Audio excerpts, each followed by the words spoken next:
Hi friends, welcome to மச்சி கப்பல். இன்னைக்கு இந்த வீடியோவில் என்ன பார்க்க போகிறோம் அப்படின்னா, வீட்டில் மாடியிலேயே ரொம்ப சுலபமாக அவரைக்காய் செடி எப்படி வளர்க்கலாம் அப்படிங்கிறத பற்றின வீடியோ தான் பார்க்க போகிறோம்.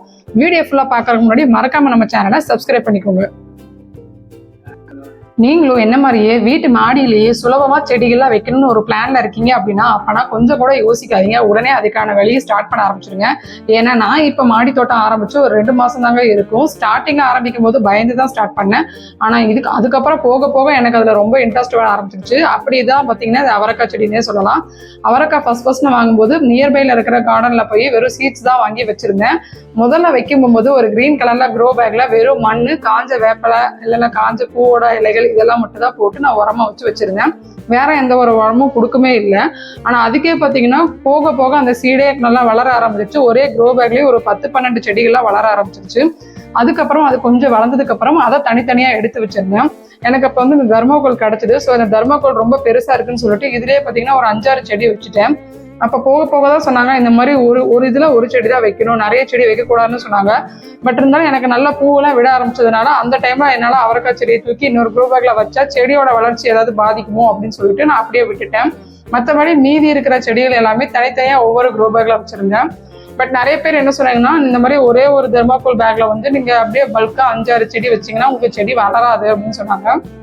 பட் சீரியஸ்லி நான் இப்போ வரைக்கும் பாத்தீங்கன்னா ஒரு 10 அவரைக்காய் பக்கம் எடுத்துட்டேன். அதோட கிளிப்ஸ் தான் நான் ஸ்டார்டிங்ல போட்டிருந்தேன். இப்போ பாத்தீங்கன்னா ஒரு 12-13 அவரைக்காய்லாம் வர அளவுக்கு ஆகி போச்சு. அந்த அளவுக்கு நல்லாவே கொடுக்குது. ஒரு 2-3 மாசத்துலயே எனக்கு அவரைக்காய் வர ஆரம்பிச்சிருச்சு. ஸோ இது நான் எக்ஸ்பெக்டே பண்ணல. நல்ல ஒரு க்ரோத்தா இருக்கு.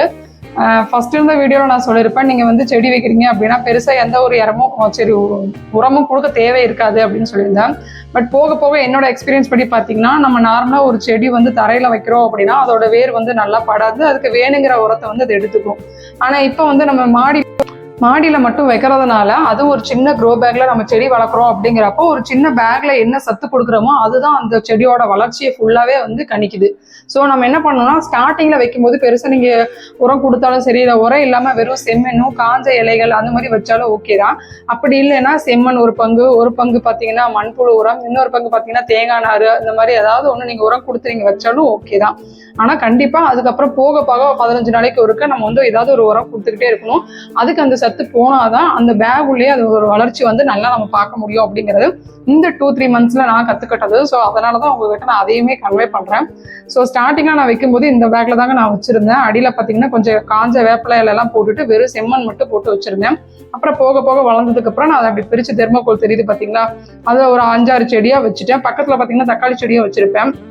ஸோ இதில் வச்சா வராதுன்னு தான் சொன்னாங்க. பட் உண்மையாவே சூப்பரா வந்தது.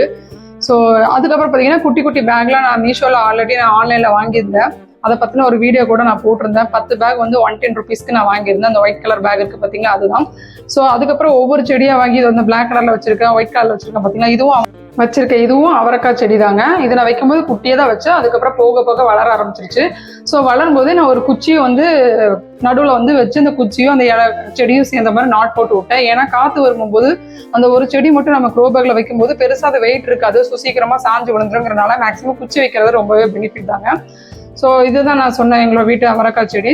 மற்றபடி இன்னொன்று மெயினாக சொல்லியே ஆகணும், அவரைக்காய் செடியில பார்த்தீங்கன்னா அஸ்வினி அப்படின்னு சொல்லி ஒரு பூச்சி வரும். ரீசெண்டாக எனக்கு அந்த பூச்சி வந்திருந்தது, நிறைய பூச்சி வந்திருந்தது. அதை நான் ஒரு ஃபோட்டோ கூட எடுத்து வச்சிருக்கேன். நான் அதை கூட இதில் அட்டாச் பண்ணுறேன், நீங்கனாலும் பாருங்க. எனக்கு அந்த பூச்சி வந்ததும் சீரியஸாக அவ்வளோதான், செடி போயிடுச்சு, இதுக்கப்புறம் வரவே வராது அப்படின்னு ரொம்ப பயந்துட்டேன். பட் சீரியஸ்லி என்னோட சிஸ்டர் ஒருத்தவங்க சேம் இந்த மாதிரி தோட்டம்லாம் வச்சு நடத்திட்டு இருக்காங்க. அதுக்கான உரம் எல்லாமே அவங்களுக்கு பர்ஃபெக்டாக தெரிஞ்சுது. ஸோ அவங்களுக்கு அந்த ஃபோட்டோ எடுத்து அனுப்பிச்ச உடனே அவங்க தான் சொன்னாங்க, இதோட பேர் அஸ்வினி, இது அவரைக்காய் செடி, வெண்டைக்காய் செடி இதுக்கெல்லாம் வரும். ஸோ இதுக்கு என்னென்ன மருந்து கொடுக்கணும்னு சொல்லி எனக்கு ஒரு லிக்விட் மாதிரி ஒரு மருந்து கொடுத்தாங்க. அந்த ஒரே ஒரு டைம் தானே தண்ணியில் ஃபுல்லாக கலக்கி போட்டேன். சூப்பராக கேட்டிருந்து, அதோட ரிசல்ட்டே பர்ஃபெக்டாக வந்து. ஸோ அடுத்து அதை பற்றின வீடியோ கண்டிப்பாக நான் உங்களுக்கு போடுறேன். அவங்களோட கான்டாக்ட் நம்பரு, அவங்களை எப்படி கான்டாக்ட் பண்ணுறது, ஸோ உங்களும் இந்த மாதிரி நீங்கள் மாடியில் செடி வளர்த்துறீங்க, பூச்சியெல்லாம் வருது, அதெல்லாம் எப்படி தடுக்கிறதுங்கிற ஒரு பிளான் வேணும், ஐடியா வேணும் அப்படின்னா கண்டிப்பாக அந்த வீடியோ உங்களுக்கு யூஸ்ஃபுல்லாக இருக்கும். மறக்காம பார்த்துட்டே இருங்க. ஸோ இதுதான் நம்ம வீடு சிம்பிளாக நான் எப்படி அவரைக்காய் செடி வளர்த்தேன் அப்படிங்கிறது. இந்த மாதிரி நிறைய செடி வளர்த்துருக்கோம். நம்ம வீட்டில் என்னென்ன செடியெல்லாம் வளர்த்துறோம் அப்படிங்கிற ஒரு வீடியோ வேணும்னாலும் ஆல்ரெடி கேட்டிருக்காங்க எனக்கு கமெண்ட்ல. ஸோ கூடிய சீக்கிரம் அதை பற்றின ஒரு விழாவும் நான் போடலான்ட்டு இருக்கேன். கண்டிப்பாக நீங்கள் பாருங்க. இப்போ இப்போதைக்கு நார்மலாக உங்கள் வீட்டில் ஏதாவது செடி ஸ்டார்ட் பண்ணுறீங்க வளர்த்துட்டு இருக்கீங்க அப்படின்னா நான் ஆல்ரெடி சொல்லியிருந்த மாதிரி மஞ்சத்தூள் அப்புறம் கொஞ்சம் தண்ணி ஷாம்பு இதையும் மிக்ஸ் பண்ணியோ இல்லைனா வந்து வேப்ப எண்ணெயை நீங்கள் மிக்ஸ் பண்ணியோ தண்ணி வேப்பெண்ணெய் ஷாம்பு இதை கூட மிக்ஸ் பண்ணி நீங்கள் தெளிச்சிங்கன்னா இந்த மாதிரி பூச்சி வரதை அவாய்ட் பண்ணலாம். இதுதாங்க அந்த அஸ்வினி பூச்சி ரொம்ப பயங்கரமாக வந்தது. வெண்டைக்கால பார்த்தீங்கன்னா வெள்ளை பூச்சின்னு சொல்லி வரும். ஸோ மேக்ஸிமம் பூச்சி வராமல் நம்ம தான் பார்த்துக்கணும். அதுக்கு 15 days ஒன்ஸ் நம்ம உரம் கொடுக்கணும். நம்ம காய்கறி உரமும் கொடுக்கலாம். அதுவுமே கொடுத்தா ரொம்ப ரொம்ப நல்லது. அதுவுமே நான் இப்போ வீட்டில் வந்து ஸ்டோர் பண்ணி வச்சுட்டு இருக்கேன். அடுத்து அதை பற்றின விளாகும் நான் கூடிய சீக்கிரம் போஸ்ட் பண்ணுறேன். ஸோ மறக்காமல் நம்ம சேனலை நம்ம வந்து ஃபாலோ பண்ணிட்டே இருங்க. இது வரைக்கும் பார்க்காதவங்க, இது வரைக்கும் சப்ஸ்கிரைப் பண்ணாதவங்க கண்டிப்பாக பண்ணிவிடுங்க. ஏன்னா அடுத்தடுத்து கண்டிப்பாக உங்களுக்கு யூஸ்ஃபுல்லான வீடியோஸ் தான் நான் விளாகாக போஸ்ட் பண்ண போகிறோம்.